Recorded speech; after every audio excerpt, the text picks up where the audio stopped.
Hi, folks. Here's a look at our unclear on the concept for this episode.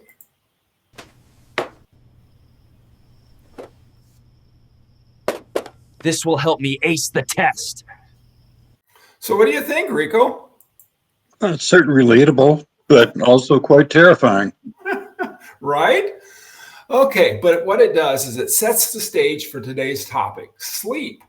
Or more accurately, what happens when we don't sleep enough and why that's making us less happy, less healthy, and maybe a little meaner on social media. Well, that certainly justifies my 10 p.m. bedtime. Good man. If you're listening to this as a podcast, you can watch that Unclear on the Concept clip at theprofessorislive.com or catch it on our YouTube channel. Let's roll. Welcome to The Professor is Live with Mark Salisbury, Professor of Computer Science at the University of St. Thomas. In each lively 25-minute episode, Mark and producer Rikko Smart dive into topics shaping our world, featuring expert interviews and engaging live audience participation. Discover groundbreaking ideas for the future and timeless wisdom you can't afford to forget, all infused with humor and charm. Leave every episode feeling inspired, informed, and optimistic about what lies ahead. For more bragging about this show, go to theprofessorislive.com. Hi, I'm Mark Salisbury. Welcome to The Professor is Live. I'm here with my producer, Rikko. That's right down in the corner there. And today we're exploring one of the simplest, most powerful things you can do to improve your brain, mood, and performance. And that is get enough sleep. You know, Rikko, sleep turns out to be quite important for our overall health. Research using data from the ABCD study, it makes me, I know it was about children, but it makes it almost seem like children conducted the study with a name like that, but that's a topic for another day. But it's the largest long-term study of brain development and child health in the United States. It shows that changes in the brain are related to how long a person sleeps and may contribute to observed mental health problems. That explains why I'm so grumpy in the morning. Indeed.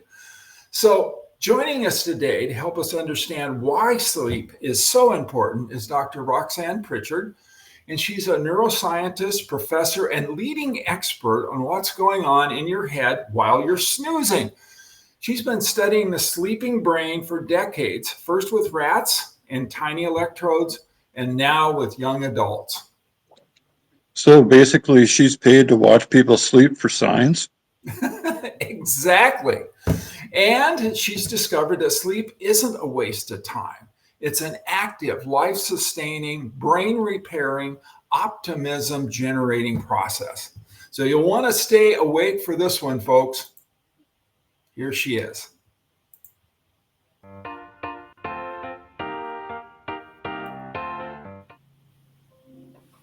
Welcome, Roxanne, to the show. Thanks for having me. Yes, it's great having you. And we were just chatting. We actually work at the same institution, but I don't think we've ever actually met. So this is kind of so nice to meet you and welcome to the show. And I understand that you've done a lot of work around sleep and what it means to people. So if you could share that with us, that would be great. Sure. So I've been studying the sleeping brain for about a quarter century now. I started with more of the neurophysiology of it in rats. So kind of actually doing brain surgery on rats and recording from neurons and seeing how they changed across sleep states, whether they're in deep sleep or REM sleep or wakefulness, and how that sleep kind of has implications for other sorts of behaviors. But once I started teaching college students full time in 2004, I switched my research model to humans, and especially young adult humans, to see how sleep is related to mental health, to academic performance, to retention, to athletic performance, to all these different variables, because we spend a good third of our lives asleep. And for 2 hours of that, Yeah. So, but I'm guessing that these students inspired you, and you've been thinking about maybe giving them a taser if they doze off. I'm sure that's the No, thing. nope, nope, nope. As I explained to them, if they fall asleep in class, I know it's not me. It's the inevitable accumulation of adenosine. And that 1/3 of our life, I've always wondered about that, especially as a younger person. As I get older, I'm going, sleep is good. And Mhm. so, but when I was younger, I was always contemplated like we spend 1/3 of our lives asleep, and it's not only us; it's other mammals. And why is it so important? Because as I understand it, we're not really in a rest state. There's a lot of things going on during our sleep, and so why is it so critical? Great question. So we humans have known for a long time that sleep deprivation, total sleep deprivation, which is a form of torture or advanced interrogation, depending on which which team you're on, but it's fatal, right? So we literally need sleep to live, right? The brain cannot support life if it doesn't have a chance to become disconnected from consciousness and hallucinate for a couple hours a day. Yeah. Seems weird, right? Yeah, and I know you study this, right? Right. And you're a neuroscientist, if I remember correctly. Correct. And so, what's going on with that sleep? Why is it so critical? I'm trying to think of the So exact answer. we're at a really exciting point at kind of the juncture between big data and neuroscience where we can start to get at that question, right? So sleep offers a different neural state for the brain to make some last minute or like not last minute, but immediate alterations to keep it from overexciting itself. Yeah, So think of and 100 billion neurons, right? And this balance between excitation and inhibition needs to be like just right because if we get a little bit too much excitotoxicity, that's seizures, that's a forward feedback loop that just escalates to the point of dysfunction. So as we are going about our day, learning all these new things, taking in new memories, having new experiences, that excites the nervous system, but it needs to be taken down a notch with more inhibition so that it can do some basic cellular repair and recovery. And that point is called criticality. And you can like measure like just when the system is getting so much new information that if it doesn't take a minute and sort of recalibrate the ratio of excitation to inhibition, it would excite itself to death. wow, wow. You know, I read a book, it's probably been 10 years ago, and it was by a neuroscientist, and he was saying about all of the things we're starting to find out about sleep. And so one of the things was that we're actually learning while we're asleep. We're Mhm. actually encoding things in a way. And so, is that true? Or as we found out more, it's been 10 years, what's the current kind of idea about sleep and all those fun things that are going on? Right. That's a great question. So, okay, we study during the day, right? We acquire new information, we learn new lists, we learn new plays. Um, but learning is a relatively permanent change in physiology or anatomy that enables, that holds that new memory, if it were, right?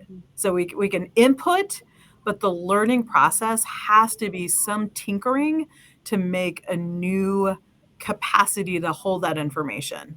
And that tinkering actually takes a couple weeks or even Huh. months to do.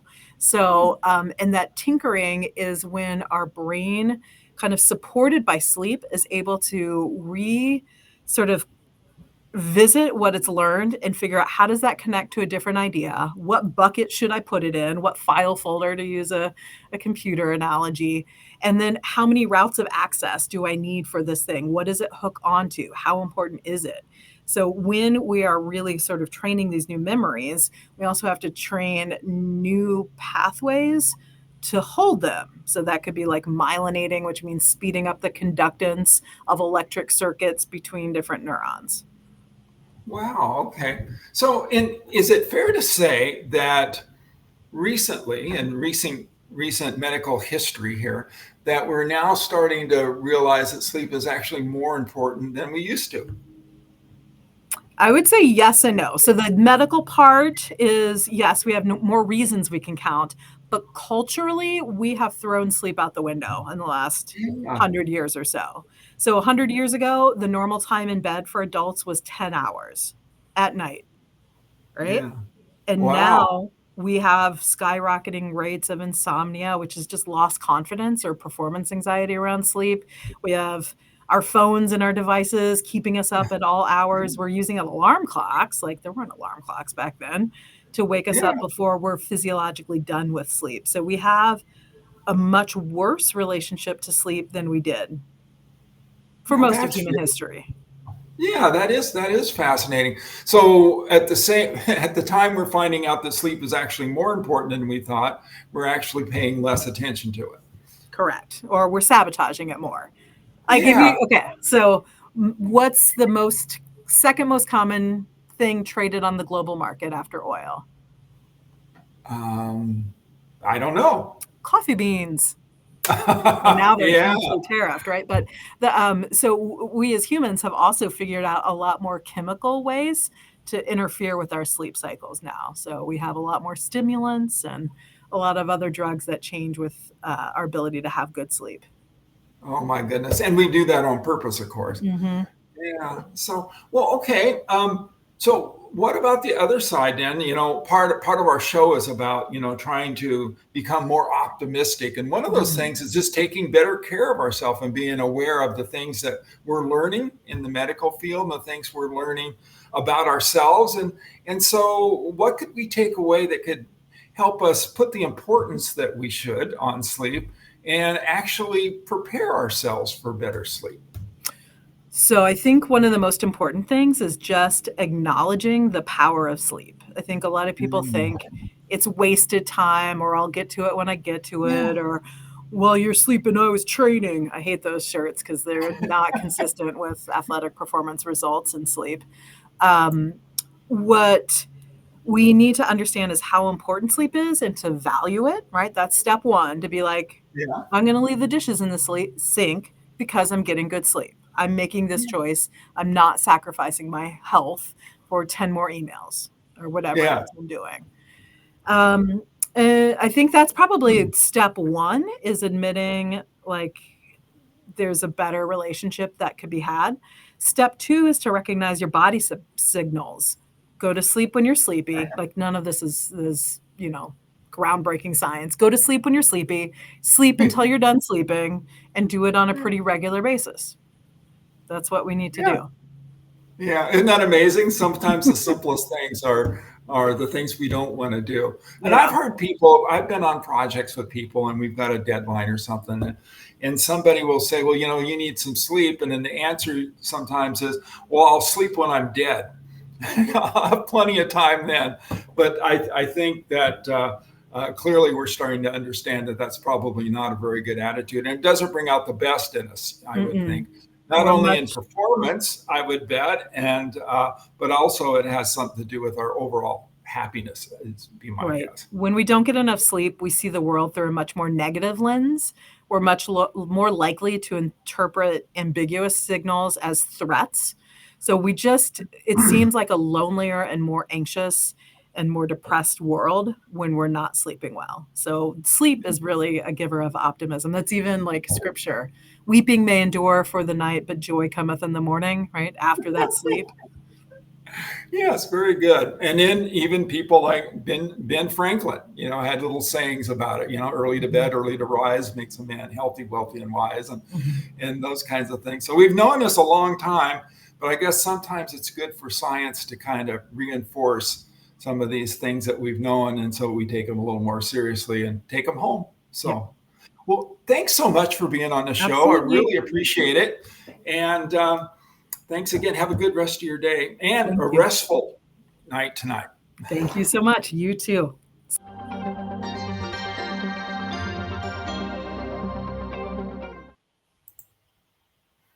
Wow, there you go, Rikko. I found that was just fascinating, right? On just a number of levels.